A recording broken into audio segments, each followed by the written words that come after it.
لا حول ولا قوة إلا بالله العلي العظيم أعوذ بالله من الشيطان اللعين الرجيم بسم الله الرحمن الرحيم الحمد لله الذي جعل الحمد مفتاحا لذكره وسببا للمزيد من فضله ودليلا على آلائه وعظمته لا تدركه العيون بمشاهدة العيان ولكن تدركه القلوب بحقائق الإيمان الصلاة والسلام على سيدنا ونبينا بالقاسم محمد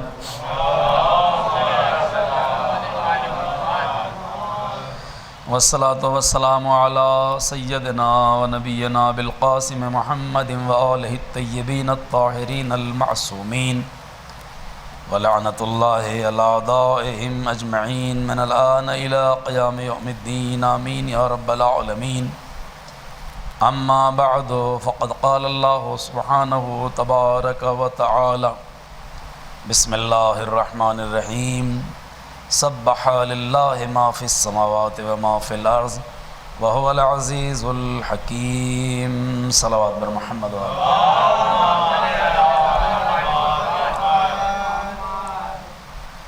سورہ حشر کی یہ پہلی آیت کریمہ ہے۔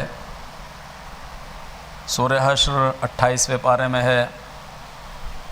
یہ وضاحت ان چھوٹے بچوں کے لیے کرنا پڑ رہی ہے جو میرے سامنے ہیں، بزرگ تو اچھی طرح جانتے ہی ہیں، گفتگو صرف ان بچوں کے لیے ہے اور نوجوانوں کے لیے۔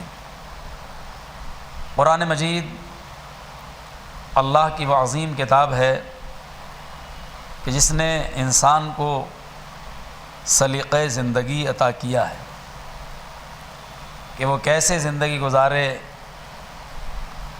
اور کس طریقے سے اس دنیا میں آیا ہے تو وہ اس آنے کا حق ادا کرنے کی کوشش کرے۔ حق تو ادا نہیں ہو سکتا ہے مگر کوشش کرے۔ چونکہ انسان جاہل پیدا ہوتا ہے لہٰذا ضرورت تھی کہ اس جہالت کا بھی خاتمہ کیا جائے، اور جہالت کو ختم کرنے کے لیے کسی صاحب علم کا ہونا ضروری ہے۔ یہ چھوٹے چھوٹے بچے جب اسکول میں جاتے ہیں تو یہ بھاشاؤں سے نابلد ہوتے ہیں، لینگویج سے انہیں کوئی مطلب نہیں ہوتا، بس یہ اپنی مدر لینگویج بولتے ہیں، جو ان کی ماں انہیں سکھاتی ہے یا باپ جو سکھاتا ہے وہ زبان یہ استعمال کرتے ہیں۔ اب جو جس زبان کا ہے، جس اعتبار سے ہے، وہ اسی اعتبار سے بولتا ہے، لیکن یہ والدین اسے سبجیکٹ جو ہیں ہارڈ سبجیکٹ یا معمولی سبجیکٹ بھی نہیں سکھاتے، اس لیے کہ اس کے لیے باقاعدہ ایک ماحول، ایک واتاورن، ایک کیفیت، ایک نوعیت، یہ ساری چیزیں چاہیے۔ تو یہ بچہ جب اسکول جاتا ہے تو وہاں یہ اپنی جہالت ختم کرتا ہے، کس کے ذریعے؟ کچھ ایسے لوگوں کے ذریعے جو صاحبان علم ہیں۔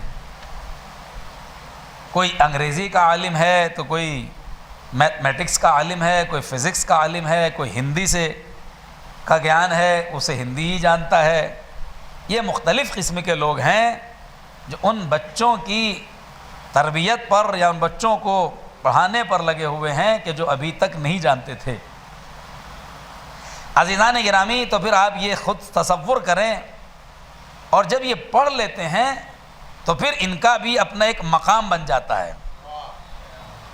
ان کا ایک منزل حاصل کر لیتے ہیں، اور پھر وہ اسکول بھی فخر کرتا ہے کہ میرے یہاں سے ایسے طالب علم اور ایسے اسٹوڈنٹ اور ایسے چھاتر نکلے ہیں۔ کوئی فزکس کا ماہر ہے تو کوئی بہترین ڈاکٹر ہے، کوئی سیاسی اعتبار سے بڑا بن گیا ہے، یہ سب ہوتا ہے۔ مگر جس دن اس نے پہلے دن ایڈمیشن لیا تھا اس دن اسے بہت زیادہ کیا تقریباً نہیں معلومات تھی۔ اب یہ کیوں صاحب علم ہو گیا؟ اسے کسی دوسرے نے پڑھایا۔ یہ کون کر رہا ہے؟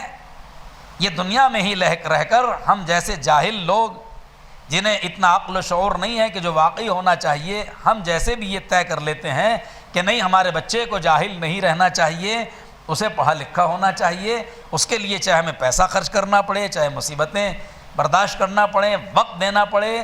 اب آپ خود بتائیے، اللہ نے بے شمار چیزیں خلق کی ہیں. یہ میرے نوجوان خاص طور سے بچے سنیں، دنیا کی ہر چیز کا خالق اللہ ہے. کوئی چیز ایسی نہیں جس کو اللہ نے نہ بنایا ہو.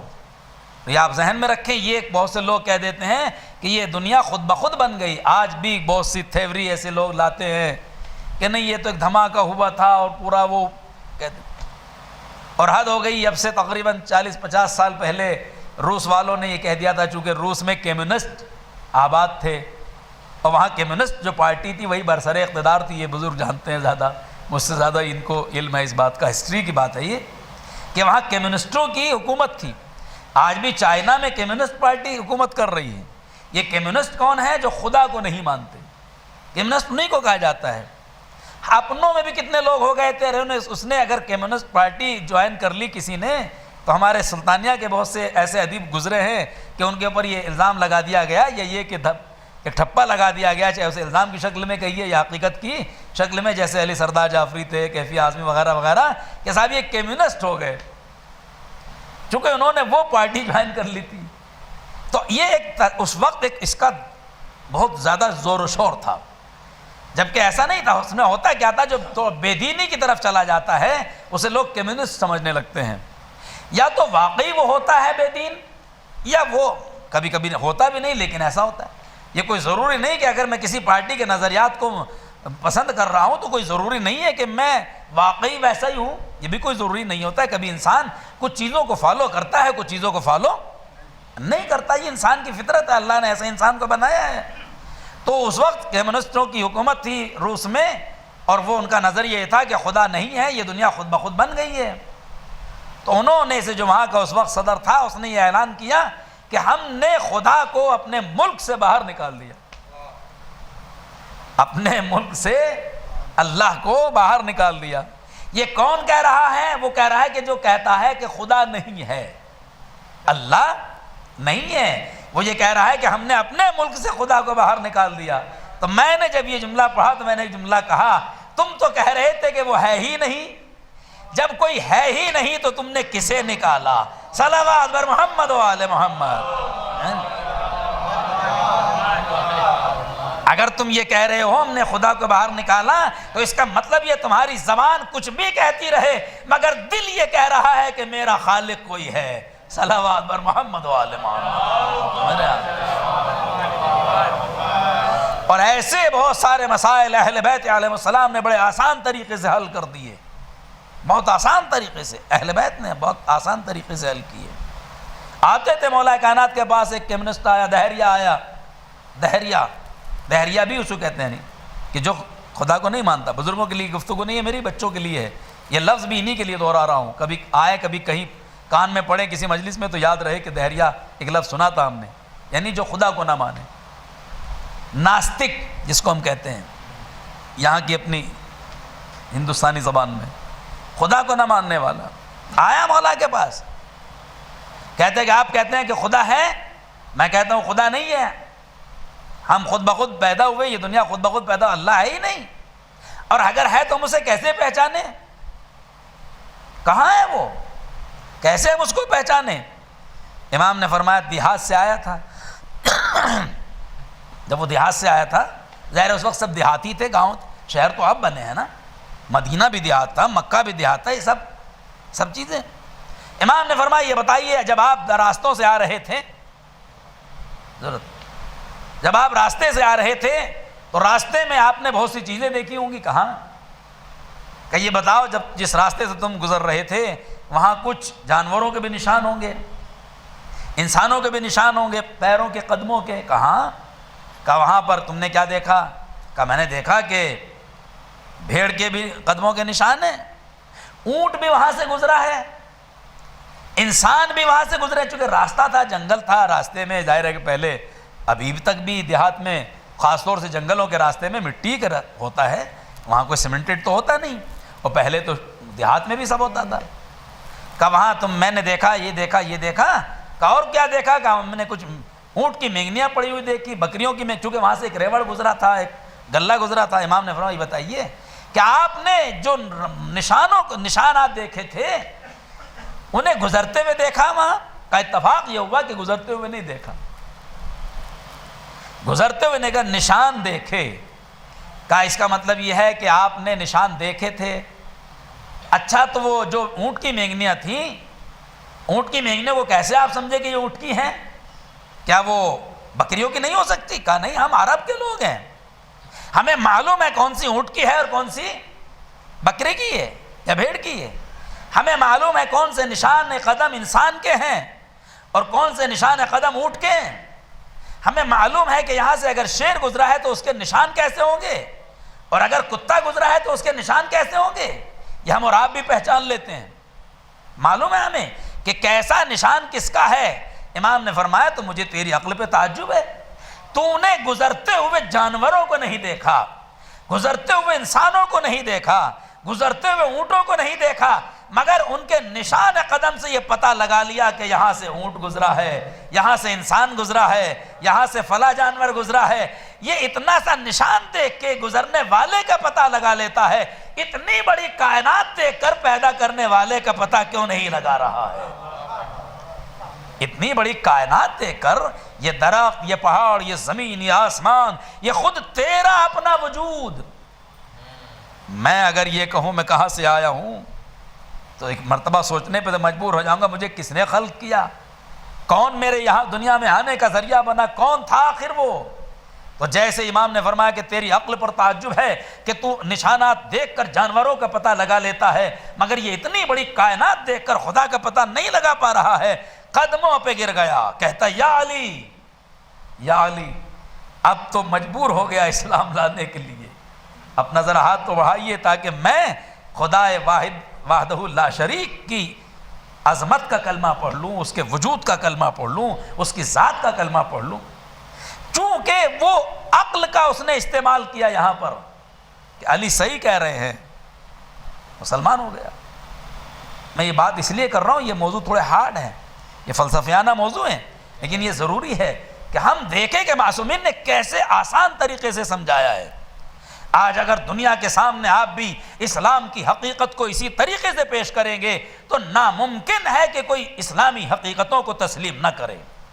اگر اہل بیت کی فضیلتوں کو واقعی صحیح طریقے سے پیش کیا جائے تو ناممکن ہے کہ کوئی دشمن اہل بیت، اگر واقعی وہ ناسبی ہے تو بات الگ ہے، لیکن اگر صاحب عقل ہے تو اہل بیت کی فضیلتوں کو ماننے پہ مجبور ہو جائے گا۔ اس لیے کہ ہم نے یہی دیکھا، مثال کے طور پر مثال دے دوں جو خود میرے ساتھ ایک واقعہ ہوا۔ میں درگاہ میں تھا، اتفاق سے دکان پر وہاں ایک کتاب خرید رہا تھا، ایک کیرلا کا ایک شخص وہاں آیا ہوا تھا، وہ بھی کچھ خرید رہا تھا کتابیں عباس بک ایجنسی سے، کافی دن ہو گئے اس کو، کم سے کم 15-16 سال سے زیادہ ہو گیا ہوگا، 15-16 سال تو حتماً ہو گئے، لیکن مجھے اس کی لینگویج سے کچھ لگا کہ یہ یو پی کا نہیں، وہ زیادہ تر انگلش کے ورڈ بول رہا تھا اور تھوڑی بہت اردو بھی، اور اس نے کتاب کچھ ایسی مانگی کہ جو میں خود تعجب ہوا کہ یہ پتہ نہیں مسلم ہے نان مسلم ہے کون ہے یہ، لیکن یہ کتاب آغا مطہری کی مانگ رہا ہے۔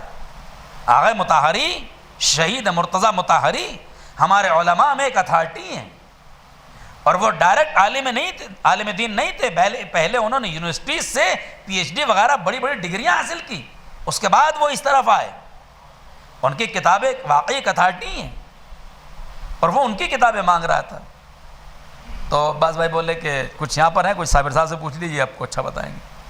خیر وہ میں نے اس کو میں نے کہا آپ میرے یہاں چلیے، صحیفہ بک سینٹر، چلیے آپ وہاں چلتے ہیں تو ہم وہیں باتیں کریں گے۔ وہاں سے فارغ ہونے کے بعد ہم رکشے میں بیٹھے، میں یہ بہت دیر تک نہیں پتہ لگا پایا کہ یہ ہے کون آخر، چونکہ باتوں سے کہیں بھی وہ کہیں ایسا اس نے مجھ کو متوجہ نہیں کرا پایا کہ یہ تو تھا کہ یہ کوئی پڑھا لکھا ہے، لیکن آیا مسلم اور یہ بھی ہے کہ مسلمان، لیکن یہ شیعہ ہے کہ غیر شیعہ ہے یہ مسئلہ، چونکہ جب بھی کوئی بات کرتے تھے تو وہ سیدھا سیدھا ایسی بات کہتے تھے، لیکن مجھے بعد میں اندازہ ہو گیا کہ یہ شیعہ تو نہیں ہے، اور ڈاکٹر تھا، وہ بڑا اچھا ڈاکٹر تھا۔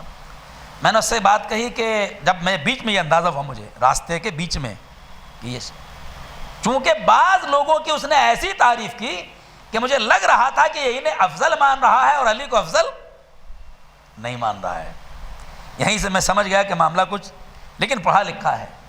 میں نے اس سے بات کی کہ آپ ڈاکٹر ہیں؟ کہاں؟ ہم نے کہا یہ بتائیے جو انسان اللہ عادل ہے یا نہیں ہے؟ کہنے دا اللہ تو عادل ہے. تو عادل کا مقصد کیا ہے؟ عادل کا مقصد یہ ہے کہ جو چیز جس کے لائق بنی ہے اس کو حق ادا کر دیا جائے، اس کو وہ چیز دی جائے. عدل کا مطلب یہ ہوتا ہے. اور دوسری بات یہ ہے کہ اگر ہم عادل کو تسلیم کریں گے تو پھر ہم بہت سارے مسائل ہمارے حل ہو جائیں گے. جیسے میں نے کہا آپ ڈاکٹر ہیں، اگر آپ اپنی جگہ اپنے کلینک میں اپنے ہاسپٹل میں، مجھے نہیں معلوم آپ کے پاس کیا ہے، لیکن آپ جہاں کام کرتے ہوں گے اگر وہاں کچھ دن کے لیے غائب ہونے لگے تو ہم وہاں کس کو بٹھا کے جائیں گے؟ آپ سے زیادہ پڑھا لکھا ہے انجینئر، ممکن ہے وہ آپ سے زیادہ پڑھا لکھا ہو، کیا آپ اس انجینئر کو بٹھائیں گے؟ کہا نہیں، انجینئر کو تو نہیں بٹھائیں گے. ہم نے کہا کہ بٹھا دیں گے تو کیا ہوں گے؟ کہا یہ اسے یہی نہیں پتا انجیکشن کہاں لگنا ہے، اسے کون سی دوا دینا ہے. یہاں تو ڈاکٹر ہی کوئی بیٹھے گا میری جگہ تو وہ صحیح علاج کرے گا. تو میں نے کہا اس کا مطلب ہے آپ کو بھی اتنی عقل ہے کہ اگر میں کچھ دن کے لیے اپنے ہاسپٹل سے، اپنے کلینک سے، اپنی دکان سے، جو بھی ہے آپ کی، وہاں سے ہٹوں تو کسی ایسے کو بیٹھا کر جاؤں، ایسے کو معین کر کے جاؤں تو کم سے کم میرے جیسا تو ہو، کم از کم وہ میرے معاملات کو سلجھا تو سکتا ہو. اگر بالکل جاہل ہے تو آپ نہیں بٹھائیں گے، اپنی جگہ انجینئر کو نہیں بٹھائیں گے. جاہل کو بٹھانا تو بہت دور کی بات ہے، کسی اپنے لائن سے ہٹ کر کسی دوسرے کو بھی نہیں بٹھا پائیں گے. تو پھر مجھے رسول کے بارے میں بتائیے، باب مدینۃ العلم علی کے سوا کسی کا لقب ہے؟ کہا نہیں، پیغمبر نے فرمایا علی باب مدینۃ العلم ہے، میں شہر علم ہوں. کہ علی قاضی القضات ہیں کہ بہترین فیصلہ کرنے والا، مولا پیغمبر اسلام کی حدیث ہے، اقضاکم علی، تم میں بہترین فیصلہ کرنے والا علی ہے. کہاں ہے؟ سب سے زیادہ عالم علی ہے. خود ہمارے بہت سے بزرگوں نے، اسلامی بزرگوں نے یہ کہا ہے، خدا ہمیں اس دن کے لیے زندہ نہ رکھے جس دن علی نہ ہو اور کوئی مسئلہ ہمارے سامنے آئے. یہ ساری چیزیں ہیں کہ نہیں ہیں؟ کہاں ہیں؟ تو پھر آپ بتائیے، اب جب رسول اس دنیا سے جائیں گے تو رسول کی جگہ ویسا ہی کم سے کم آنا چاہیے جو رسول سے افضل نہ بھی صحیح تو رسول کے جیسا تو ہو.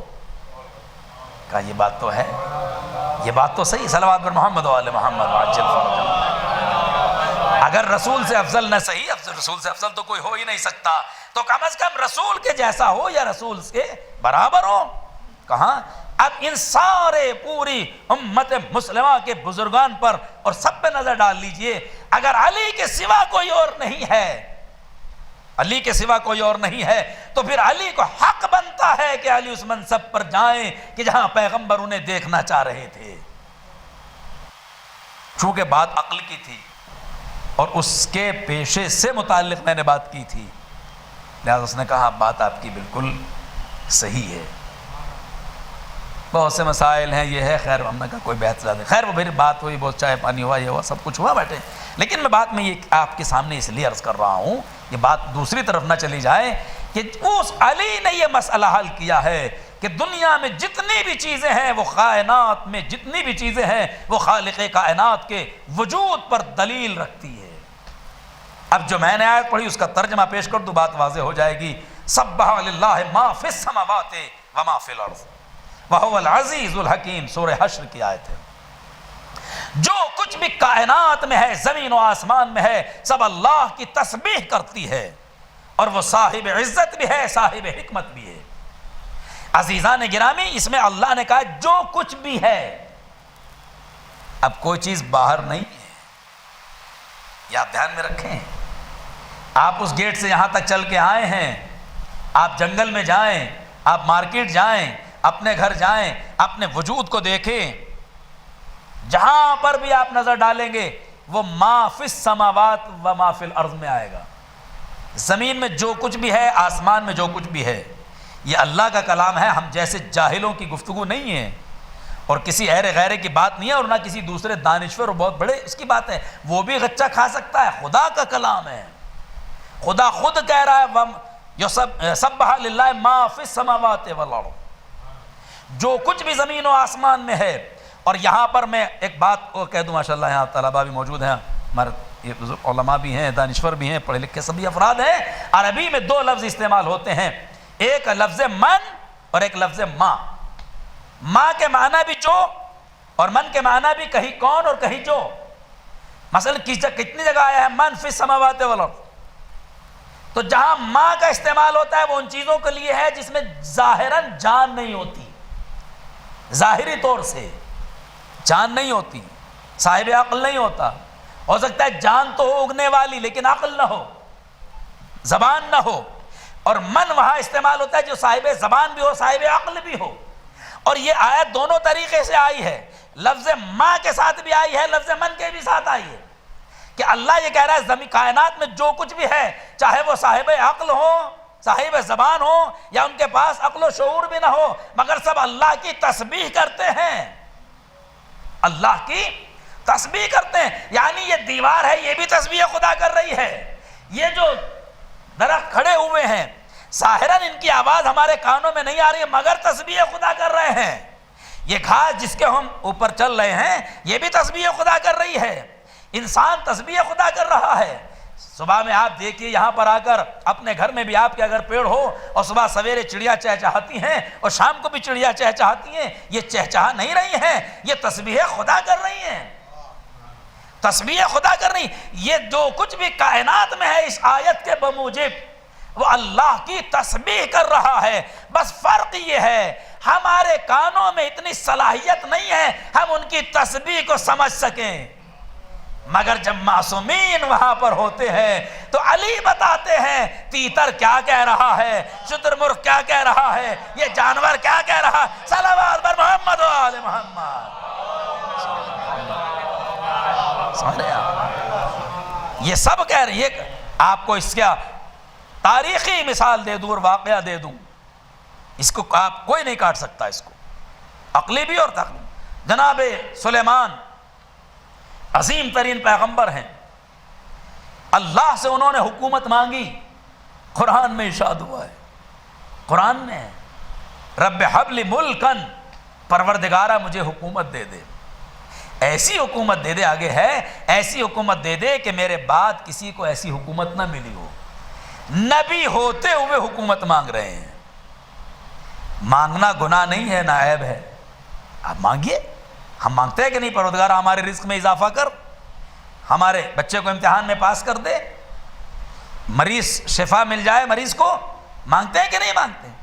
مگر یہ نبی ہے مانگ رہے ہیں اور وہ بھی حکومت مانگ رہے ہیں, اور یہ کہہ کے مانگ رہے ہیں ایسی حکومت دینا کہ کسی اور کو نہ ملی ہو. بس عزیزان گرامی یہی تو مجبوری ہے ہماری. ہم یہی کہتے ہیں انبیاء میں اور ائمہ میں یہ فرق ہے.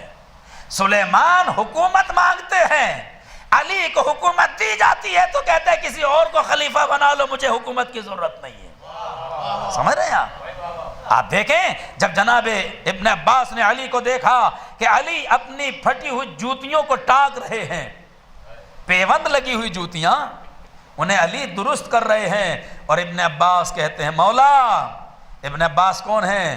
ابن عباس بہت ہی چہیتے شاگرد ہیں مولا کے. آج برادران اہل سنت کے یہاں جتنی بھی تفسیر کی کتابیں ہیں ان میں ابن عباس کا ہی نام ملتا ہے سر فہرست. اولاً نام انہی کا ملے گا, حبر الامہ ان کا لقب ہے, اتنے بڑے عالم ہیں, اور علی کے چچا زاد بھائی بھی ہیں, علی کے شاگرد بھی ہیں. علی جوتیوں کو ٹاک رہے ہیں. ایک مرتبہ ابن عباس نے محبت ہی میں کہا یا علی, کبھی کبھی یا علی کہتے تھے, کبھی کہتے یا ابن عم, اے چچا زاد بھائی. زہر رشتہ تھا تو کہیں گے بھائی کہ یا علی, ارے ان کو کب تک آپ درست کرتے رہیے گا, یہ اتنی بوسیدہ ہو گئی, اب تو ان کو چھوڑ دیجئے. تاریخی جملہ ہے علی کا جو آپ ہمیشہ سنتے رہتے ہیں ذاکرین سے, کہتے ہیں اے ابن عباس یہ بتاؤ تمہاری نظر میں ان جوتیوں کی قیمت کیا ہے, ان جوتیوں کی قیمت تمہاری نظر میں کیا ہے؟ مولا نے جب یہ کہا تو ابن عباس نے فرمایا مولا ان کی کیا قیمت, اس میں کتنے پیوند لگے ہوئے ہیں, ان کی کوئی قیمت؟ تو مولا نے مسکرا کے فرمایا ابن عباس تمہاری نظر میں اس کی قیمت نہیں ہے, اور تم حکومت کو کتنا ترجیح دیتے ہو. یاد رکھو میری نظر میں اس کی تو پھر بھی کوئی قیمت ہے, مگر تمہاری حکومت کی اور خلافت کی کوئی قیمت نہیں ہے. علی حکومت کے پیچھے نہیں پڑتا ہے, اور سلیمان ہے جو حکومت کہہ رہے ہیں معبود مجھے حکومت دے دے. خیر مل گئی. کتنا اقتدار ملا؟ اجنہ پہ ان کا قبضہ, انسانوں پر ان کی حکومت, جنات پر ان کی حکومت, چرند پرند دنیا کی ہر چیز پہ ان کی حکومت، اس لیے کہ خدا نے ان کی دعا کو قبول کیا ہے۔ اب چلے ہوئے جا رہے ہیں، شارٹ میں پیش کروں گا آپ کی خدمت میں تاکہ میں اپنے اس آیت کا جو ترجمہ ہے اس کو پیش کیا ہے اس کی وضاحت کر سکوں۔ چلے ہوئے جا رہے ہیں، اچانک ایک آواز جناب سلیمان نے سنی، اور آواز بڑی عجیب و غریب تھی۔ جناب سلیمان کا تخت جس پر وہ حکومت کرتے تھے، چلتے تھے، بیٹھتے تھے، اور پوری فوج اس پر رہتی تھی۔ قرآن کہہ رہا ہے آسمان میں اڑا جا رہا کئی ہزار فٹ کی بلندی پر، اور وہیں پر ایک چیونٹی کی آواز ان کے کانوں میں آئی۔ قرآن نے کہا ہے، سورہ نمل موجود ہے قرآن مجید میں، نمل مطلب چیونٹی، بچے یاد رکھیں، چیونٹی کے نام پر بھی سورہ ہے قرآن میں۔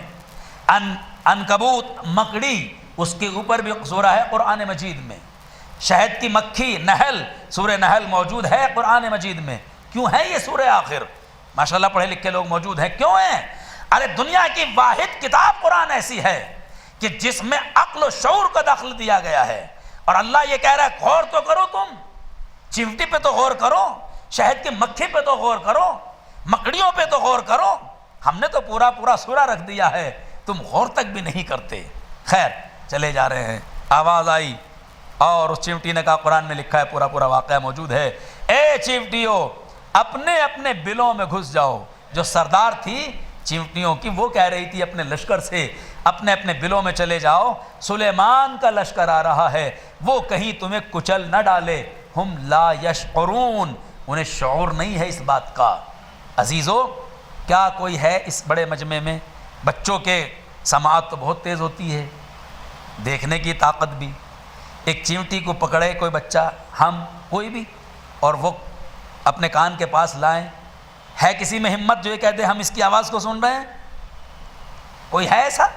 کہا صاحب یہاں تو چھوڑیے، پوری دنیا میں کوئی نہیں ہے، اور ہم تو بہت دور کی بات، سائنس اتنے زبردست آلات بھی ابھی نہیں پیدا کر پائی۔ مجھے نہیں معلوم، لیکن بچپن میں جب ہم ریڈیو سنا کرتے تھے BBC وغیرہ، تو اس میں وہ ایک اعلان کیا کرتا تھا انسر کہ فلاں ہرٹز پر اتنے کیا مجھے تو یاد میں نہیں انگلش کے لفظ تھے، یہ ہماری یہ سنی جا سکتی ہے۔ تو وہ یہ کہ صاحب یہ کیا ہے؟ کہا صاحب یہ کچھ سسٹم ہے، سائنسی نظام، کہ وہ اس لیول پر اپنی آواز کو ٹرانسفر کرتے ہیں، اور وہیں پر یہ ریڈیو آپ تک منتقل کرے گی، ہر جگہ نہیں کرے گی، اس سے زیادہ اس سے کم وہ ایک الگ سسٹم ہے۔ تو سائنس نے آج تک ایسا کوئی آلہ ایجاد نہیں کیا ہے جو چیونٹیوں کی آواز کو سن لے۔ سمجھنا تو بہت دور کی بات، سننا، مگر سلیمان ہیں جو چیونٹی کی آواز کو سن رہے ہیں، اور یہ کہہ رہے ہیں کہ اس کو پکڑ کے لاؤ، یہ کیا کہہ رہی ہے؟ پتا چلا ہمارے ائمہ ہیں انبیاء سے افضل، ایک سلیمان چیونٹی کی آواز کو سن سکتا ہے، تو جو فخر سلیمان ہو اس کی منزلت کیا ہوگی؟ صلوات بر محمد و آل محمد۔ نعرہ حیدری، نعرہ صلوات، اللہم صلی علی کی قوت سماعت، علی کا ذوق سماعت، علی کی گفتگو ساری، اور وہ تو پھر اس کو اور وضاحت کر دوں تو بات واضح، علی کی بات تو چھوڑیے، علی تو امام المتقین ہے، پہلے امام ہے، جانشین رسول ہیں۔ ماں جو ظاہراً معصوم نہیں ہے، معصوم تو ہیں، محفوظ عن الخطا اس کے لیے کہا جاتا ہے ان لوگوں کے لیے، لیکن بالنص معصوم نہیں ہے کہ خدا نے انہیں معصوم کہا ہو۔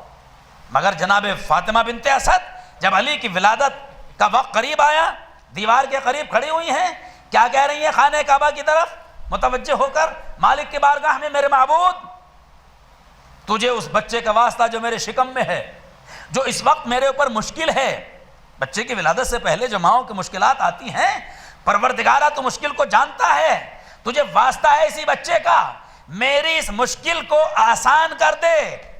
فاطمہ بنت اسد نے خدا سے کہا، خانہ کعبہ کی دیوار کے قریب کھڑے ہو کر، عزیزان گرامی کہہ رہی تھی فاطمہ بنت اسد خدا سے، دیوار کیوں شق ہوئی؟ اس کا مطلب یہ دیوار کا شق ہونا بتا رہا ہے کہ دیوار کعبہ فاطمہ کی باتوں کو سن رہی تھی، اور اتنی صلاحیت تھی کہ سنے اور سن کر اس حکم پر عمل بھی کرے۔ تو ہمارے لیے الگ کان ہوتے ہیں، ہماری صلاحیتیں الگ ہوتی ہیں، خدا کے خاص بندوں کی صلاحیتیں الگ ہوتی ہیں، خدا کے خاص بندوں کی صلاحیتیں الگ ہوتی ہیں۔ یہ چیونٹی کی آواز کو بھی سن سکتے ہیں، چرند پرند کی آواز کو بھی سن لیتے ہیں، بتا بھی دیتے ہیں کہ یہ کیا کہہ رہا ہے، یہ کیا ہو رہا ہے۔ تو عزیزان، اور دیوار شق بھی ہو گئی اور چلی بھی گئی۔ اب مجھے کہنے دیجئے وہی گفتگو، ما فی السماوات والارض، یہ دیوار ہے، اس میں جان نہیں ہے، حرکت نہیں ہے، یہ آئے گا ما فی السماوات والارض، ما میں جس چیز میں حرکت نہ ہو، جس میں شعور نہ ہو، جس میں اور منفی سما جو عقل و شعور رکھتی ہیں، تمام جاندار جتنی بھی چیزیں ہیں۔ لیکن اللہ نے دونوں کے لیے کہا بس بہت وقت ہو گیا، میں معذرت خواہ ہوں، یہ موضوع ایسا ہے کہ یہ ختم ہی نہیں ہو سکتا کبھی، اگر اس پہ گفتگو کریں یہ بڑا، لیکن اور میں یقین جانیے یہ میں سوچا بھی نہیں تھا کہ میں یہ پڑھوں گا، لیکن بہرحال مرحوم ایک صاحب علم تھے اور ماشاءاللہ اللہ نے صلاحیتیں دی تھی، شاید اسی لیے میں اس طرف چلا آیا، میں کچھ اور سوچ رہا تھا لیکن یہ آیت سامنے آ گئی تو میں نے اسی پر گفتگو کر دی، اور یہ بھی سوچ کے کہ یہ بچے پڑھے لکھے بچے ہیں، اسکول کے بچے ہیں، کالج کے بچے ہیں، یہ ذرا غور کریں، اہل بیت علیہ السلام کی زندگی کو دیکھیں، قرآن کی آیات پر غور و فکر کریں کہ ہمیں خدا نے کتنی عظیم نعمتوں سے نوازا ہے۔ یہ جس دنیا کی ہر چیز اللہ کی تسبیح کر رہی ہے، حتیٰ کہ یہ ہمارا لباس بھی تسبیح خدا کرتا ہے، کوئی بھی چیز۔ یہ میں اس لیے عرض کر رہا ہوں عزیزان گرامی، روایت میں نے عجیب و غریب پڑھی ہے، ایک شخص مولا کی خدمت میں آیا، اس نے کہا عجیب سی کیفیت ہو رہی ہے، کئی دن کے لباس پہنا ہوا تھا، امام نے فرمایا تمہیں معلوم نہیں ہے یہ لباس تمہارا نجس نہیں مگر گندا ہو گیا ہے، یعنی میلا ہو گیا ہے، اور جب لباس میلا ہو جاتا ہے تو وہ تسبیح خدا چھوڑ دیتا ہے، چونکہ میلا ہو گیا ہے۔ اس کا مطلب یہ ہے تسبیح خدا کرنے کے لیے پاکیزگی اور صفائی اور ستھرائی بھی ضروری ہے، شاید اسی لیے ہمارے ہاں تاکید ہے بہترین لباس پہنیے، اچھا لباس، اگر نیا بھی نہیں ہے تو صاف ستھرا ہو، پاک و پاکیزہ ہو، کیوں؟ اس لیے کہ یہ بھی تسبیح خدا کرتے ہیں، جب تسبیح خدا کرتے ہیں تو انسان ایٹومیٹک سیکورٹی میں چلا جاتا ہے، اس لیے کہ یہ ہماری زرہ بن جاتی ہے۔ کیوں معصومین نے فرمایا ہم گھر سے نکلیں تو یہ پڑھیں وہ کریں یہ کریں، ساری چیزیں معصومین نے کیوں تاکید فرمائی؟ عزیزان گرامی، جو کچھ بھی ہے وہ خدا کا ہے اور خدا کے بعد اہل بیت علیہ السلام کا ہے۔ ہم غور و فکر کریں اور سوچیں، ہم علم کا دامن تھامیں، صاحب علم بنیں، اس لیے کہ علی ہمارے رہبر ہیں، علی جیسا امام ہمارا پیشوا ہے، ہمارا رہبر ہے۔ بس عزیزان گرامی، ایام عزا اب قریب الختم ہے، آج 2 تاریخ ہو چکی ہے، 2 تاریخ ربیع الاول کی، ایک مرد مومن کے ایصال ثواب کی مجلس ہے۔ عزیزان گرامی، اللہ ان کے درجات بلند فرمائے، ایصال ثواب کی مجلس ہے، لیکن آپ ذرا غور فرمائیں، ہوتا ایصال ثواب ہے مگر ہم ذکر اہل بیت کا کیوں کرتے ہیں؟ اس لیے کہ یہی تو ہماری نجات کا اور بخشش کا ذریعہ ہے۔ عزیزو، یہ دن وہ چل رہے ہیں جس میں فاطمہ اپنے باپ کا غم منا رہی ہے، اکلوتی بیٹی رسول کی، اللہ نے صرف بیٹی عطا کی، بیٹے دیے تھے انہیں اللہ نے واپس لے لیے، صرف ایک بیٹی پیغمبر اسلام کی، ابھی 28 سفر کو 4 ہی دن تو ہوا ہے۔ بیٹیاں باپ سے کتنی محبت کرتی ہیں اس کو کہنے کی ضرورت نہیں ہے، تو فاطمہ کتنی محبت کرتی ہوگی، وہ تو رسول کی بیٹی ہے، اکلوتی بیٹی ہے، اور رسول کتنی محبت کرتے تھے اپنی بیٹی سے۔ بس ایک جملہ کہہ دوں جو تاریخی جملہ ہے، اتنی محبت کرتے تھے کہ جب کسی جنگ میں یا کسی سفر میں باہر جاتے تھے مدینے سے تو سب سے آخر میں فاطمہ سے ملتے تھے، سب سے آخر میں، اور جب واپس مدینے آتے تھے تو سب سے پہلے ملتے تھے، آنے میں پہلے ملتے تھے، جانے میں آخر میں ملتے تھے۔ فلسفہ آپ سمجھ گئے ہوں گے، وجہ سمجھ گئے ہوں گے، تاکہ بیٹی سے کم وقت ایسا رہے کہ جو ملاقات کا وقت نہ رہے، یعنی کم ٹائم رہے، جو دوری کا وقت ہو وہ کم ٹائم، کیوں؟ جانے میں آخر میں اور آنے میں سب سے پہلے۔ اللہ اکبر، وہی بیٹی ہے جب رسول کی وفات کا وقت قریب آیا، زانوں پر سر ہے فاطمہ کے، اور پیغمبر اسلام بیمار ہیں۔ اللہ اکبر، تاریخ نے لکھا، عجیب و غریب جملہ لکھا، اچانک کسی نے دروازے پہ دق الباب کیا، کون؟ کہ میں ایک اعرابی ہوں، رسول سے ملنا چاہتا ہوں، حاجت مند ہوں، ملنا چاہتا ہوں۔ بی بی نے فرمایا میرے بابا سو رہے ہیں، آرام کر رہے ہیں، بابا سے ملاقات نہیں ہو سکتی۔ تھوڑی دیر بعد پھر آواز آئی، کون؟ کہا میں رسول سے ملنا چاہتا ہوں۔ پھر کہا بی بی نے بابا سے ملاقات نہیں ہو سکتی، زانوں پہ سر ہے۔ فاطمہ اپنے باپ کے چہرے کو دیکھ رہی ہیں، نہ جانے کیا کیا خیالات آ رہے ہوں گے، اس لیے کہ فاطمہ جانتی ہیں بابا عالم نزا میں ہیں۔ اچانک اس نے پھر تیسری مرتبہ کہا تو فاطمہ کی آنکھوں میں آنسو آ گئے، اور آنسو آنکھوں سے نکل کر رخسار سے بہتے ہوئے رسول کے اس رخسار پہ گر گئے جو زانوں پر سر تھا رسول کا۔ پیغمبر نے جیسے ہی فاطمہ کے آنسوؤں کی نمی محسوس کی، آنکھیں کھول دی، کہا بیٹی کیوں رو رہی ہو؟ میری لاڈلی کیوں رو رہی ہو؟ میری لخت جگر کیوں رو رہی ہے؟ بابا ایک شخص ہے باہر کھڑا ہوا ہے، بار بار آپ سے ملاقات کی متمنی ہے، چاہتا ہے، میں نے اسے 2 مرتبہ منع کیا، مگر تیسری مرتبہ اس نے اس طرح سے پکارا کہ میں برداشت نہ کر پائی۔ پیغمبر خود رونے لگے، میری لاڈلی تجھے معلوم ہے یہ کون ہے؟ کہ بابا آپ بہتر جانتے ہیں، میری لاڈلی یہ وہ ہے جو بچوں کو یتیم کر دیتا ہے، بھائیوں کو بھائیوں سے رخصت کر دیتا ہے۔ اے بابی میری بیٹی، میری لاڈلی، یہ ملک الموت ہے، یہ تو تیرے گھر کا شرف ہے جو ملائکہ اجازت مانگ رہا ہے، میری لاڈلی، ورنہ یہ کہیں اجازت نہیں مانگتا ہے۔ میں کہوں گا یا رسول اللہ، ارے آپ کے ہوتے ہوئے ملک الموت اجازت مانگ رہا تھا، مگر 28 سفر سے 3 ہی دن گزرے تھے کہ لوگوں نے لکڑیاں جمع کر دی، آگ لگا دی گئی فاطمہ کے گھر پر۔ علی کی بیٹی آواز دے رہی تھی، اے بابا اس گھر میں تو چھوٹے چھوٹے بچے ہیں، اور مسلمانوں سے کہہ رہی تھی کیا اس گھر میں آگ لگا دو گے جس میں رسول کی امانت ہے؟ اور وہ ملائن کہہ رہے تھے ہمیں کوئی مطلب نہیں ہے، اور اس بیٹی نے مرثیہ پڑھنا شروع کر دیا۔ ارے فاطمہ دیوار و در میں پس گئی، فاطمہ بابا کو پکارتی رہی، بابا اتنی مصیبتیں پڑی ہیں میرے اوپر کہ اگر دنوں پہ پڑتی تو رات ہو جاتے۔ میں کہوں گا بی بی وہ کون سی مصیبت ہے کہ تم جانتے نہیں ہو؟ میرا محسن بھی شہید ہو گیا، میرا پہلو بھی شکستہ ہو گیا۔ یہی وہ دن چل رہے ہیں عزیزان گرامی، اور یہی وہ دن ہے جس میں کہوں گا بی بی ارے آگ بجھانے والے علی تو موجود تھے، سہارا دینے والے علی تو موجود تھے، مگر ذرا کربلا میں آ جائیے۔ آپ کی بیٹی زینب جب خیموں میں آگ لگی ہوئی تھی، کوئی بجھانے والا نہ تھا، تو علی کی بیٹی آواز دے رہی تھی، اے بابا نجف سے آ جاؤ بابا، نجف تو زیادہ دور نہیں ہے، مگر علی کیسے؟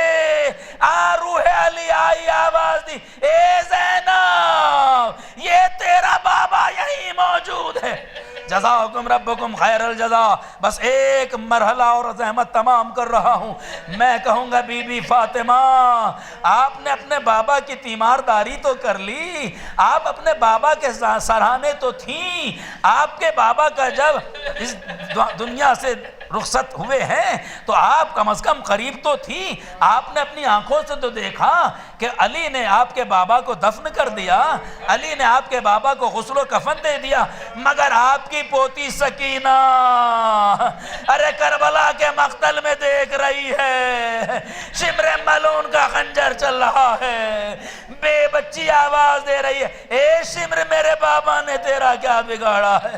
اللہ اللہ وہ بچی جو واپس نہ آ سکی اپنے بابا کی یاد میں، اپنے بابا کو یاد کرتے کرتے۔ سیعلم الذین ظلموا ای منقلب ینقلبون الہی بحق الزہرا وعبیہا وبعلہا وبنیہا وسر المستودع فیہا۔ پالنے والے اہل بیت علیہ السلام کے تصدق سے ہماری اس عزاداری کو قبول فرما۔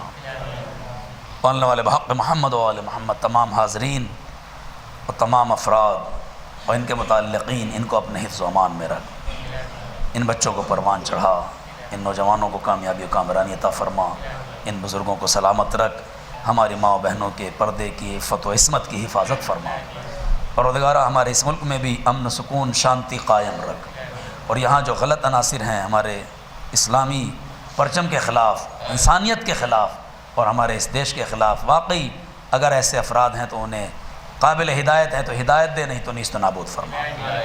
پروردگار اہل بیت علیہ السلام کے توسل سے ہماری ان زمینوں کو خصوصاً اوقاف کی زمینوں کی حفاظت فرما۔